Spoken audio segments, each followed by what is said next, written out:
Hola a todos, somos el Grupo 8 y en esta ocasión hablaremos sobre un tema que puede parecer astronómico, pero que en realidad es esencial en la arquitectura, el movimiento relativo del Sol. Nuestro grupo está conformado por Silva, Raime, Paulino, Quispe, Cubas, López y Chávez. Decimos aparente porque el Sol en realidad no se mueve alrededor nuestro, sino que es la Tierra la que rota sobre su eje y se traslada alrededor del Sol. ¿Por qué es importante para la arquitectura? Porque la posición solar define cómo entran la luz y el calor en los edificios, cómo se proyectan las sombras y cómo planificamos calles o plazas. En resumen, el Sol no solo marca el tiempo, también condiciona la forma en que diseñamos y habitamos los espacios. El primer fenómeno que percibimos es el movimiento diario. La Tierra gira de oeste a este en unas 24 horas, y por eso vemos al Sol salir por el este, elevarse hacia el mediodía y ponerse por el oeste. Ese recorrido genera el ciclo de día y noche. Si observamos una sombra, notamos el cambio, al amanecer es larga, al mediodía casi desaparece y en la tarde vuelve a crecer en dirección contraria. En arquitectura, esto tiene un impacto directo. Fachadas al este reciben la luz suave de la mañana. Fachadas al oeste reciben la radiación más intensa de la tarde. Por eso, se recomienda ubicar dormitorios hacia el este, para aprovechar la luz agradable del inicio del día, y proteger con vegetación o parasoles las fachadas al oeste. El Sol no recorre siempre el mismo camino en el cielo. A lo largo del año, su altura cambia. Debido a la traslación de la Tierra y a la inclinación de su eje de 23.5 grados. En verano, el Sol se ve más alto y sus rayos caen más verticales. En invierno, está más bajo y la luz llega inclinada. En los equinoccios, sale exactamente por el este y se oculta por el oeste, con día y noche de igual duración. Este ciclo anual explica las estaciones y nos da información esencial para proyectar edificios que respondan al clima, aprovechar el calor en invierno y protegerse en verano. El acimut solar es el ángulo que nos indica la posición horizontal del Sol respecto al observador. Se mide en el plano del horizonte, tomando siempre como referencia el norte geográfico. Este ángulo aumenta en sentido horario, primero hacia el este, luego hacia el sur y finalmente hacia el oeste. Por ejemplo, cuando el Sol aparece al amanecer, su acimut es cercano a 90 grados, es decir, el este. Al mediodía, en el hemisferio sur, se aproxima a los 0 grados, hacia el norte. Y cuando se pone, alcanza unos 270 grados, en dirección oeste. El acimut es fundamental en arquitectura porque nos permite identificar desde qué dirección llegan los rayos solares.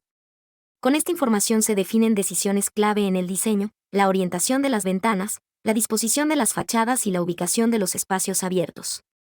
En otras palabras, el acimut nos ayuda a aprovechar al máximo la luz natural y a controlar la radiación según la hora del día. La altura solar, en cambio, se refiere al ángulo que forma el Sol con el horizonte en un momento específico del día.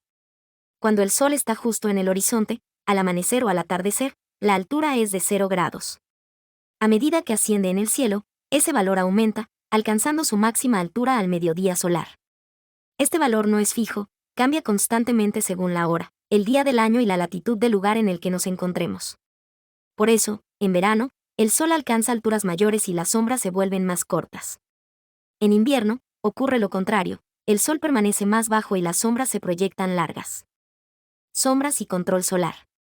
El movimiento solar cambia constantemente las sombras.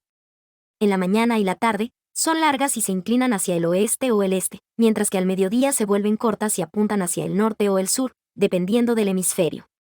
En arquitectura, las sombras no son un efecto secundario, sino una verdadera herramienta de diseño. A través de ellas es posible regular la entrada de luz y controlar la temperatura de los espacios. En climas fríos, por ejemplo, se aprovecha el sol bajo del invierno para que sus rayos penetren en el interior de las edificaciones.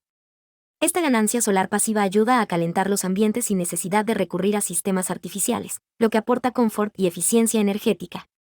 En cambio, en climas cálidos, donde la radiación solar puede ser excesiva, las estrategias cambian, se emplean aleros, pérgolas o celosías que bloquean el sol alto del verano, permitiendo que los espacios interiores se mantengan frescos y habitables. Estos elementos, además de ser funcionales, pueden integrarse como parte del lenguaje estético del edificio. El control de sombras también es fundamental en los espacios públicos. Plazas, parques o avenidas requieren áreas protegidas del sol directo para garantizar zonas de descanso y encuentro, donde las personas puedan permanecer cómodamente a lo largo del día.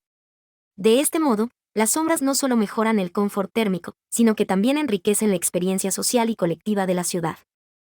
Comprender el movimiento aparente del sol es fundamental en la arquitectura bioclimática, ya que nos permite diseñar espacios más confortables, eficientes y sostenibles. Un ejemplo muy claro es la orientación de las ventanas.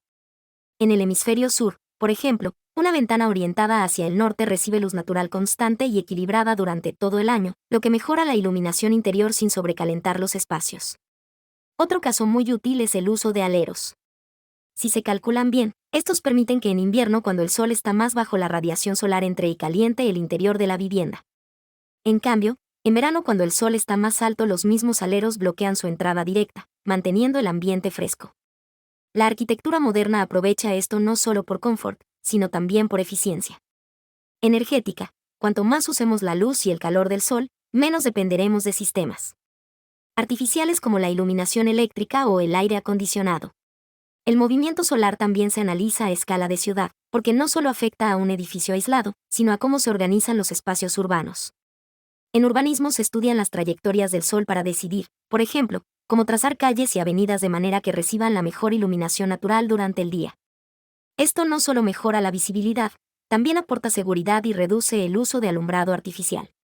Otro aspecto importante son las plazas y parques. Se planifican de modo que en invierno reciban más sol, creando espacios cálidos y agradables, y en verano dispongan de sombra natural para ofrecer confort a las personas.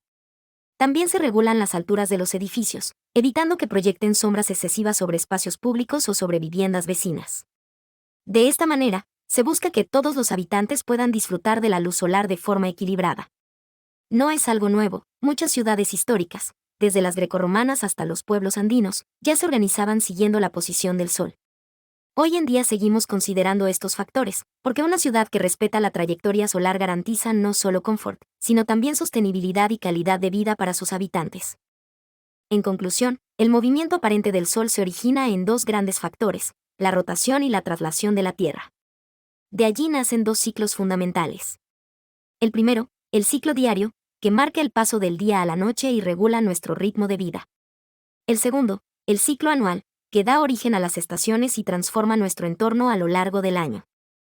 Estos movimientos no son solo fenómenos astronómicos que suceden en el cielo. En realidad, influyen de manera directa en nuestra vida cotidiana y, sobre todo, en la manera en que proyectamos y construimos nuestro entorno.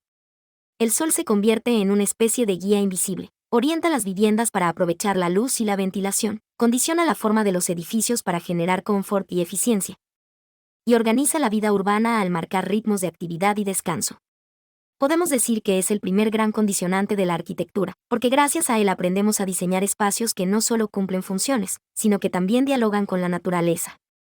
El sol nos recuerda que la arquitectura no está aislada, sino profundamente conectada con el medio en el que vivimos. Y así, cada rayo de luz y cada sombra proyectada se convierten en parte de nuestra experiencia de habitar el mundo. Muchas gracias por acompañarnos en este recorrido, esperamos que esta explicación haya sido clara y enriquecedora. Hasta la próxima.